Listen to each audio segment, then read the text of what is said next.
Сәлеметсіздер ме балалар? Бүгін біздің сабағымыздың тақырыбы тұңғыш ғалым, первый ученый. Сабақ Шоқан Уәлиханов туралы. Бала Шоқан. Сабақта біз Шоқан туралы мәтін оқимыз. Прочитаем тексты о Шокане Уәлиханове. Жаңа сөздермен танысамыз. Ознакомимся с новыми словами. Жаңа сөздер. Тұңғыш, ғалым, зерттеу, білімді. Запишите слова в словарные тетради и выучите. Сөздік дәптерлеріңе жазып, жаттап алыңдар. Жалғауларды қайталау. Повторяем окончание. В данном случае повторяем личное окончание. Мен, я, жасаймын, сделаю. Сен, жасайсың, сделаешь. Сіз, вы, жасайсыз, сделаете. Ол жасайды, он сделает. Жаса сөзі жуан сөз. Слово жаса – слово твердое, так как имеет твердые гласные «а». Сондықтан, поэтому прибавляется окончание с твердой гласной. Мын, сын, сыз, д. Ребята, запомните это и запишите себе. Шоқан кім? Біздің сабақтың тақырыбы. Кто такой Шоқан Уәлиханов? Шоқан тұңғыш ғалым. Первый ученый. Білімді зерттеуші. Образованный исследователь. Дарынды зерттеуші. Одаренный исследователь. Зерттеу жасау.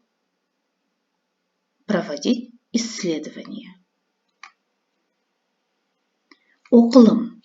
Чтение, айтылым, говорение. Бала Шоқан. Бала Шоқан әдепті, ақылды бала болды. Ол Ресейде оқыды. Ол ұстаздарынан зерттеу жасауды үйренді. Шоқан қазақтың тұңғыш ғалымы. Әдепті, ақылды, воспитанный, умный. Оқыды, учился.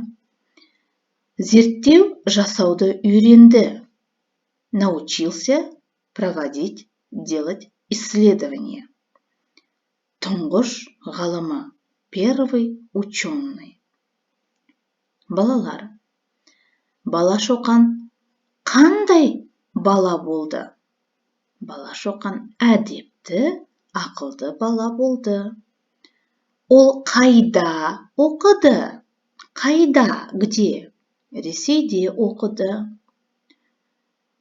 Ол ұстаздарынан нені үйренді? Нені үйренді? Зерттеу жасауды үйренді. Шоқан кім? Шоқан қазақтың тұңғыш ғалымы. Ребята, прочитайте текст. Попробуйте также составить вопросы и на них ответить. Оқылым, чтение. Үшінші тапсырма, мәтінді оқы. Шоқан ұстаздарынан көп білім алды. Олардан зерттеу жасауды үйренді. Ұстаздары да Шоқанды дарынды, білімді бала ретінде бағалады. Шоқанның досы көп болды. Ребята, мәтінді оқы. Тапсырма. Значит, задание прочитать текст. Прочитайте текст выразительно. Постарайтесь понять без перевода. И выучите новые слова, которые встречаются здесь. Ұстаздарынан көп білім алды. Көп білім. много знаний, много знаний. Олардан зерттеу жасауды үйренді, зерттеу жасауды, проводить, делать исследования. Дарынды, білімді бала, одаренный, умный, образованный ребенок. Шоқанның досы көп болды, было много друзей. Өздерің бір-екі рет оқып шығыңдар. Жазылым. Балалар, дәптерлеріңді ашып, бүгінгі күнді жазып қойыңдар. Откройте тетради, запишите сегодняшнюю дату. 6-шы тапсырма. Орны ауысқан әріптерді орнына қойып, дұрыстап жаз.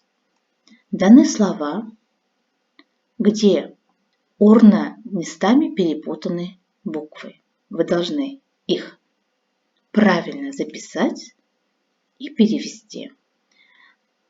Можете приостановить видео, выполнить данную работу, потом проверить. Қане, тексерейік. Давайте проверим. Мына бағанада, в этом столбце, дұрыс жазылған сөздер берілген. Енді тексеріңдер. Теперь проверьте себя. Правильно вы написали слова или нет? Ресей, Ресей, Кейін, Кейін и так далее. Проверьте себя и переведите данные слова. Бұл жазылым жұмыс. Енді үй жұмысы. Что вы должны сделать дома? Жазылым. Письменная работа. 4-ші тапсырма. Көп нүктенің орнына тиісті сөздерді қойып жаз. Жаз, напишите. Тиісті сөздерді қойып, вставьте вместо многоточий тиісті сөздер, нужные слова. Керекті сөздер, нужные слова. Білімді, образованный. Ресейде, в России. Тұңғыш ғалымы, первый ученый. Зерттеу жасауды, делать исследования, проводить исследования. Бұл жазба жұмыс. Жазба жұмысты орындап болғаннан кейін мұғалімге тексеруге жібересіңдер. Как только выполните письменную работу, отправляете на проверку учителю. Айтылым. Устная работа. Говорение. 5-ші тапсырма. Тыңдалған, оқылған мәтіннен түсінгендеріңді жоспар бойынша айт.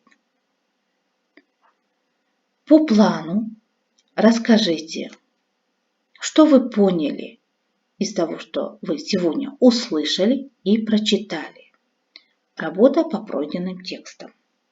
Бірінші. Бала шоқан. Маленький шоқан. Екінші. Ұстаздардан үйрену. Учиться у своих учителей. Үшінші. Ұстаздардың бағасы. Оценка учителей. Дана Чуканов-Валиханов. Төртінші. Тұңғыш ғалым. Первый ученый. Значит, вы работаете по данным текстам, которые мы прошли на данном уроке. Балалар, барлығы түсінікті болса, үй тапсырмасын орындаймыз. Ребята, если вам все понятно, приступаем к домашнему заданию. Сау болыңдар, балалар.